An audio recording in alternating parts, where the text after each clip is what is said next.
and then you become. I mean, how do you become like the number one guy though? I grind. I'm from, I'm from Texas, so I grew up in L.A. But every summer, my mom would bring us back to East Texas, Hmm. Tyler, and I would work with my uncles. And my uncles they were slave drivers, They worked from sun up to sundown. You know what I'm saying? We used to laugh at one of my uncles in T, and we say, "Boy, that boy make that saw holler." Hmm. He'd be done work that saw so bad the saw started screaming and Hmm. hollering. Give me a break. Hmm. So I guess I took that work ethic and I added it to dope along with my tennis lessons. You know, because a How does lot a of tennis lesson apply to that? in tennis you have a thing that we have a saying that you want to get every ball. Hmm. You want to get every ball. So when I started hustling, I wanted to get every sale. Hmm. I didn't want to miss no sales. And you take all those lessons and just combine them, and then you create somebody like myself. That's crazy. So the laws, when the laws get on y'all, you know what I mean? Because you ended up going in the first time. When did you don't meet the guy before you go in, right? Yeah, I knew him before I went in.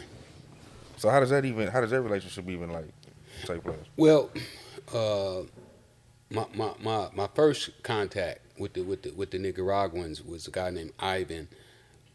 Ivan had got shot. His wife shot him in the back, caught him cheating, and shot him in the back and paralyzed him. So he never really regained his strength, his dominance. So he had his brother-in-law doing the business for him, and his brother-in-law was scary as hell. Hmm. He liked the money, but he didn't really want to do no work. So one day his brother-in-law came to me and he was like, he was from his brother-in-law was from Honduras and he had broken English, so he was like, man, I want out. I want out of this business. And I was like, what? You want out? Fuck, are you crazy? Right, right. You my right. You know what I'm saying? You getting this easy money, you ain't doing nothing. All you do is bring it down here to me to South Central, and you paid. And he was like, but I got a favor for you. So we cut the deal. Um, he was gonna sell the connect to me. Hmm. At this time, how much money are you seeing? I don't know. I'm seeing a lot of money. I'm probably seeing 500, 700,000 every day. Okay, all right. I'm listening to you. Go ahead. Yeah. So um, I think we gave him 150,000 for the connect Hmm. to introduce us. But I made that money back the same day. Right, right. So we did that deal. That money came right back. So he introduced me to Danilo. And what that did is took his cut out. You know what I'm saying? And Danilo gave me a little more because now I could spend more money. So I got a discount that was ridiculous. Hmm. So how do you end up getting locked up in between this for the first time? Well, they created this task force. Um, they call themselves the Freeway Rick Task Force. Was this the beginning of them going into your girl's crib?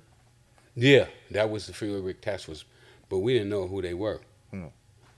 All we knew was narcotics. It came in, but we didn't know that. Named themselves after me. How long ago is this after you meet the connect? After you get the new connect? I don't know. It's just it's close to about the same time. It might be a little after, or maybe a little. I can't really remember exactly the timing that it was. But when they raided the first time, that it really didn't do nothing. Okay. Like it didn't disrupt nothing. It wasn't a big deal. It was just like, okay, this is a They raided the yeah, house. They yeah. planted some drugs. Mm. Because they took my girl to jail. They, Oh they man. took her to jail, Hmm. and that was the first time I knew that they was planting drugs. Now that was something, to know. Damn, you got narcotic agents that's planting drugs. So um, when we found out they were planting drugs, that was a little alarming.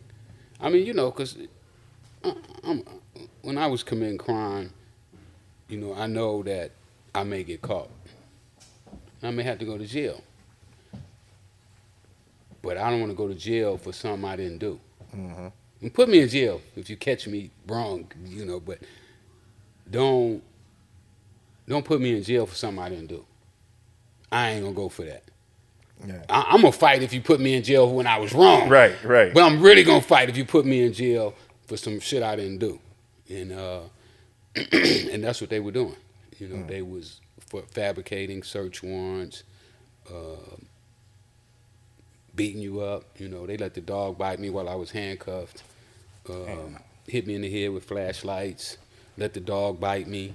I mean, they was cold. These were some cold dudes. So I go to jail. I wind up going to jail. They don't send me to jail, but what they do is they take all their information and they give it to the feds. Mm. So when the feds arrest me, my lawyer and I had, because when I tell my lawyer, right, I tell my lawyer that these cops are crooked. Like, man, these cops are crooked. They lying. They planting drugs. They torturing people. So my lawyer, he don't believe me. Oh, the cops don't do that. White guy. Typical, yeah. You know what I'm saying? Like, cops don't do that. You're crazy. I'm saying, man, I'm telling you. So he tells me, if that's the case, you should hire a private investigator. And I was like, damn, good idea. Yeah. So I hired a private investigator. And I hired this guy named Frenchie, and he started following the cops around. Everywhere they went, he went. He was taking pictures, doing interviews. When they arrest the people, he'd go to jail, interview them, and ask them, how much money did you have? Oh, I really had 100,000, and they only turned in 10,000, and that cocaine wasn't mine. I didn't have any cocaine at the house. I only had money.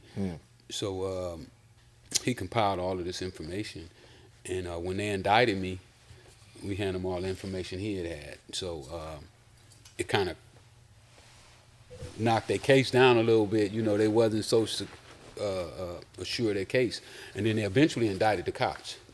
The feds eventually indicted the cops, and